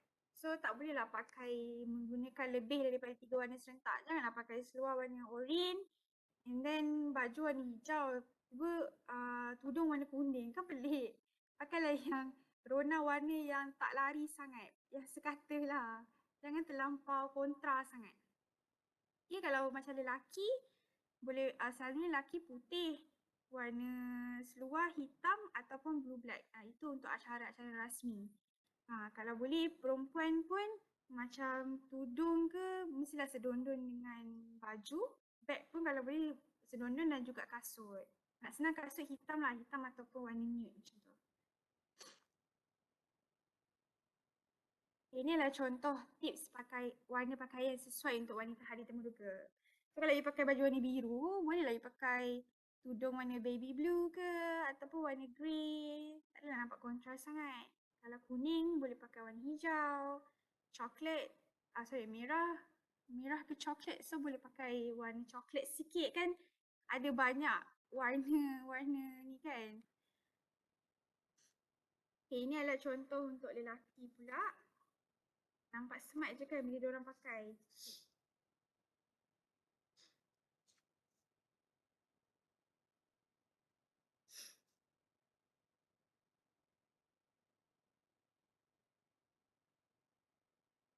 Tata cara memilih pakaian yang betul ke pejabat. So first you kena pasti kod pemakaian di pejabat sebelum you nak pergi interview tu ataupun kalau you dapat kerja. You nak masuk kerja pada hari pertama tu, you kena tahulah kalau corporate pakai baju macam mana. You kerja swasta pakai baju macam mana kan. And kalau kerja kerajaan pakai baju macam mana. Kena ambil tahu benda-benda macam tu. Okay, sebab itu kira macam first impression you juga. Okay, pakai size pakaian yang betul. Janganlah you size L tapi you pergi pakai baju size S. Nanti macam nampak seksi lah, tak elok. Okay, pastikan rambut kemas. Kalau yang free hair tu, tolong ikat rambut pergi ke kerja. Okay, pakai beg yang sesuai. Kasut pun bila interview ataupun pergi kerja, kalau boleh janganlah pakai kasut yang terlampau tinggi. Pakai yang midi heels je, medium sahaja. Okay. And then elak menggunakan wangian yang terlalu kuat. Okay, tak semua orang suka bau kita punya perfume tau. So kalau masa pergi interview, tak payahlah pakai perfume yang terlampau kuat sangat sebab takut dia boleh distract environment semasa interview ataupun di office. Okay. And then kemudian elak pemilihan aksesori yang betul. Okay, yang ni kalau aksesori ke temuruga ataupun ke pejabat, paling simple jam lah. Tak perlulah pakai emas sampai banyak-banyak dekat tangan kan. Itu tak necessary untuk pakai lah. Okay, elak memakai warna terlalu terang. Elak pemakaian seksi. Corak pakaian tidak terlalu heavy. Berhijab dengan sempurna. Okay, untuk hijab ni, sekarang kan banyak tutorial. Dilihat sini sana semua kan. Kalau boleh janganlah yang terlampau over sangat. Dia just nice je. Macam Cik Siti Fatimah pakai ni pun dah kira okey dah untuk temuduga. Okey.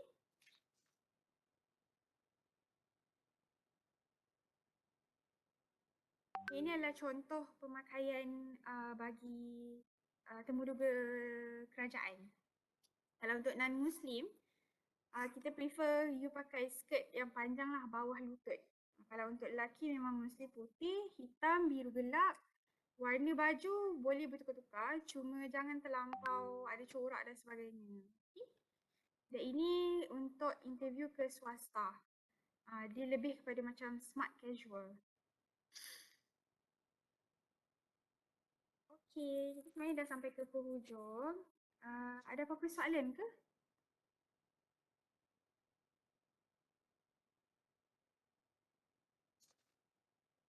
Para pelajar ada sebarang soalan boleh tanyakan kepada Puan Fatin kita berkenaan tentang tips-tips temuduga yang mungkin anda rasa nak tanya. Jadi boleh bertanya.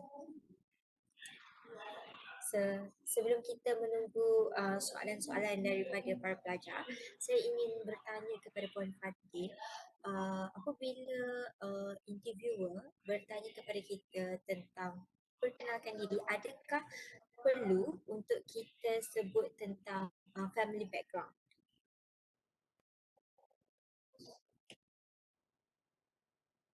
Okay, untuk family background sebenarnya tak necessary untuk kita cakap. Just kalau boleh fokus kepada you punya experience dan juga education background you. Kalau contohlah, kalau nak cerita pasal education background nak bagi macam panjang sikit kan.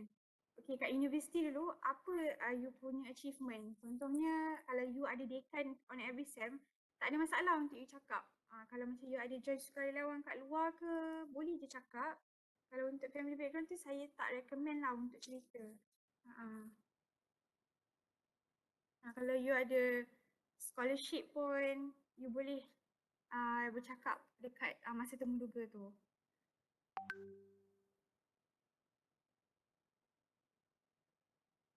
Faham. Okey, kita buka soalan untuk para pelajar kita bertanya, ambil peluang ini untuk bertanyakan sedikit sebanyak tentang tips temuduga dan sebagainya supaya ia boleh membantu kita pada masa kelak. Jika anda malu untuk bertanya membuka mic, anda boleh tanya di ruangan komen, okey? Anda boleh bertanya di ruangan komen.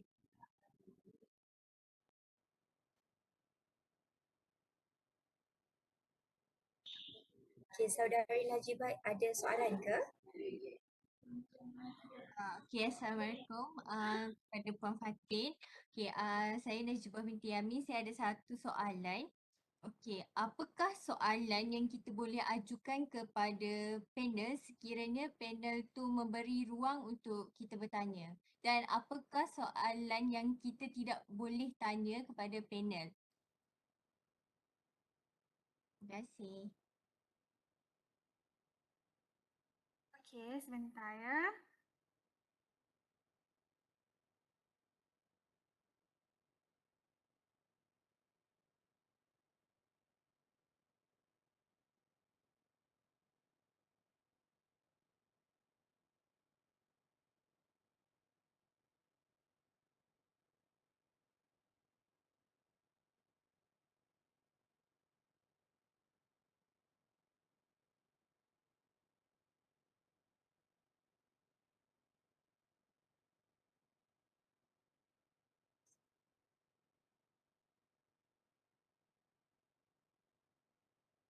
Okay, contoh-contoh soalan yang tak boleh tanya masa interview macam bila boleh saya dapat jawapan.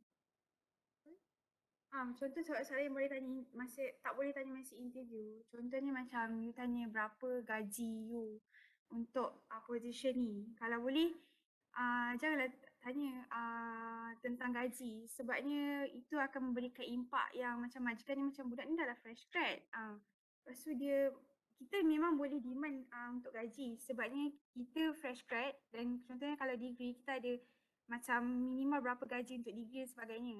Tapi kalau boleh jangan tanya soalan yang berkaitan dengan gaji. Sebab sebenarnya majikan tu boleh je nak offer kita gaji. Cuma dia nak tengok cara kita berfikir dan kalau boleh jangan tanya soalan macam tu lah tentang gaji.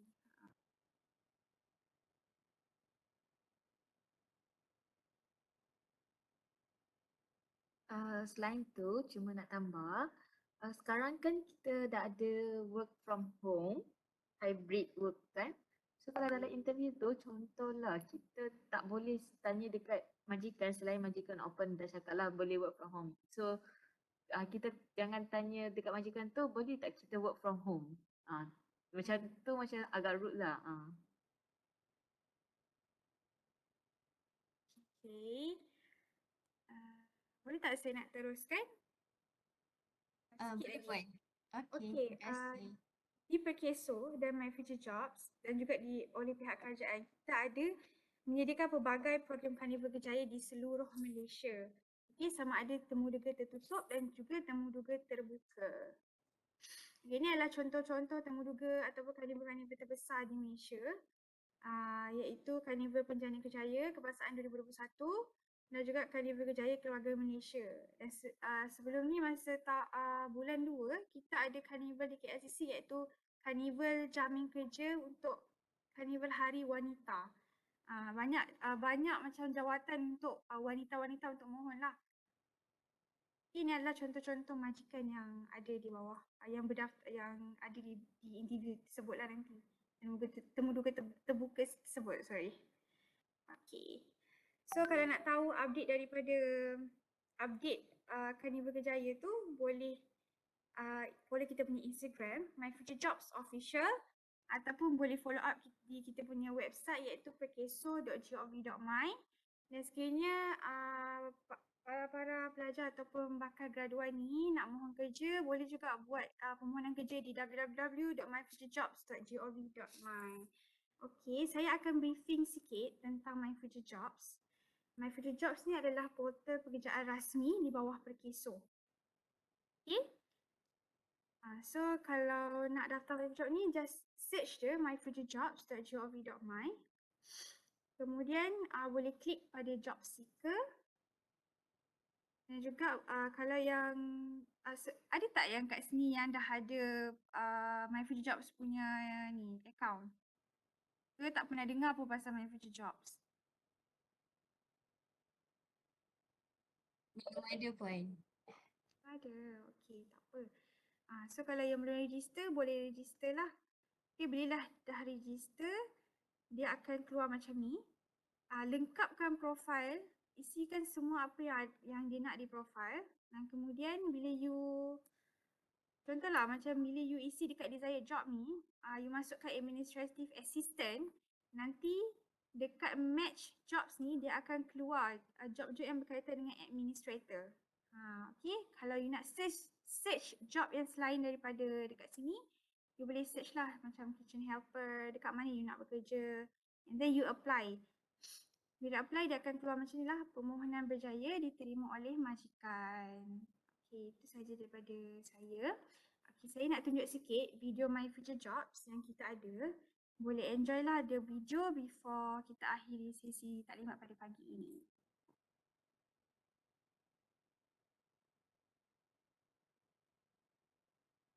Sebentar ya.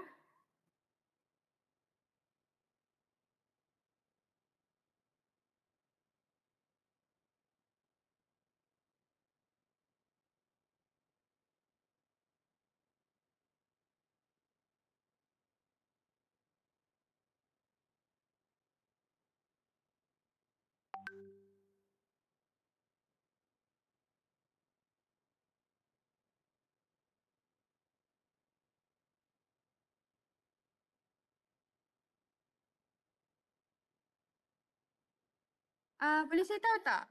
Dengar tak suara?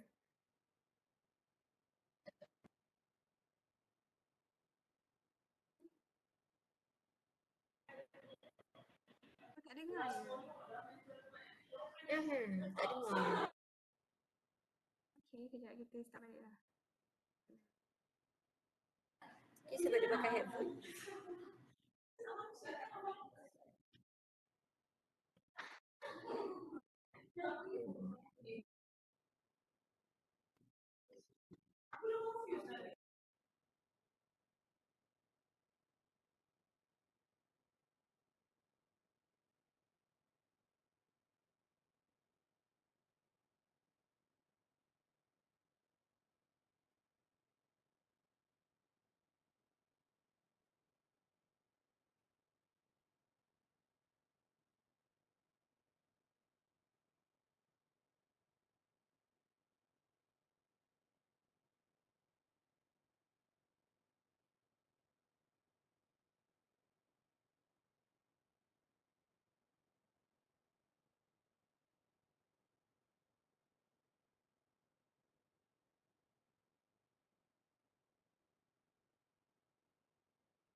Okey, terima kasih. Itu sahaja daripada saya.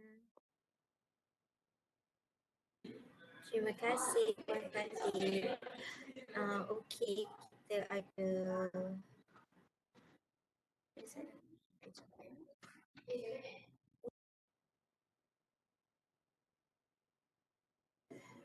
Okey, kita ada satu soalan di ruangan komen daripada pelajar kita. Assalamualaikum Puan. Maaf, saya nak bertanya.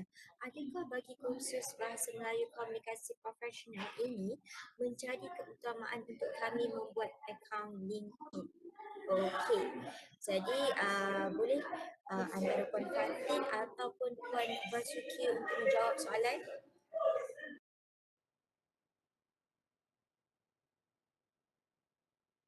Okey.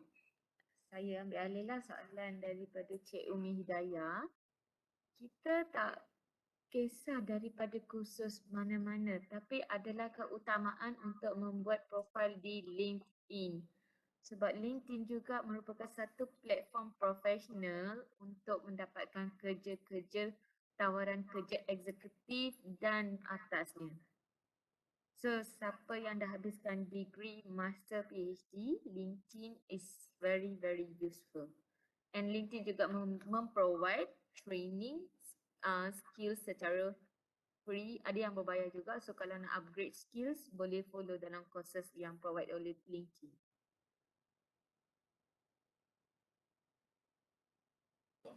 Okey, terima kasih kepada Puan Basuki atas jawapan yang diberikan. Sangat membantu. Jadi kita tak kisah pun daripada kos apa sekalipun, akaun LinkedIn itu adalah keutamaan. Jadi kita boleh buat LinkedIn, My Future Job, Job Street, banyak lagi peluang-peluang pekerjaan yang ada. Baiklah, terima kasih diucapkan kepada kedua-dua penceramah kita pada hari ini iaitu Puan Basuki dan Puan Fatin atas perkongsian pada hari ini. Terima kasih juga kepada Dr. Rozaimah selaku Ketua Pusat Pengajian LG241 yang sudah hadir dalam program kita pada hari ini. Okey, hadirin yang dimuliakan sekalian, penerangan berkenaan dengan resume dan cara menjawab temuduga adalah satu perkara yang penting untuk para pelajar yang bakal masuk dalam dunia pekerjaan. Segala maklumat yang diberikan boleh dijadikan panduan untuk para pelajar menceburi bidang pekerjaan selepas tamat belajar nanti. Para pelajar semester 5 juga boleh praktis membuat resume yang bersesuaian untuk praktikal kelak. Okey, saya akhiri dengan sedikit pantun. Tengok Netflix, makan kuaci, layan drama Korea dan Hindi. Hari ini cukup sampai di sini. Ada jodoh kita bertemu kembali.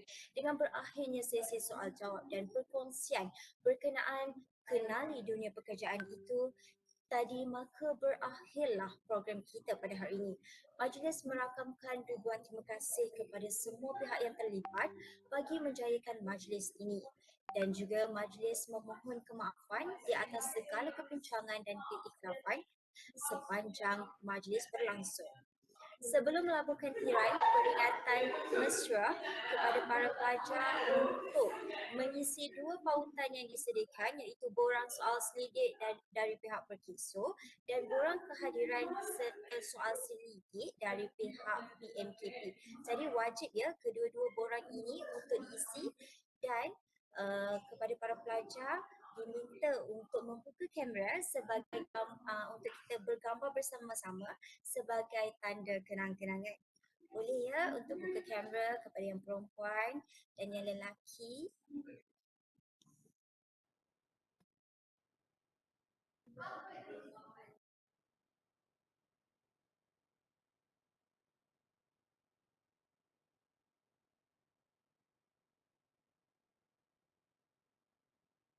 Okey, AJK teknikal kita mungkin sudah ready, sudah bersedia untuk mengambil gambar. Kepada para pelajar boleh buka kamera anda, jangan segan, jangan malu-malu. Tadi ni kita kena belajar praktis kamera nanti nak interview begitu. Terima kasih kepada pihak.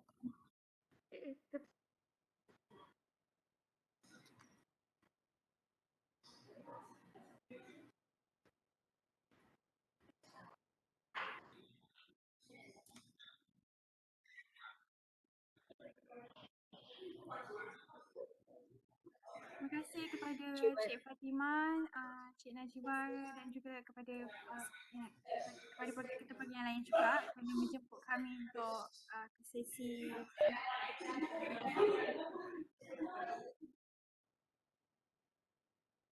Terima kasih kepada pihak teknikal kerana mengambil gambar tadi dan terima kasih juga diucapkan kepada semua pihak.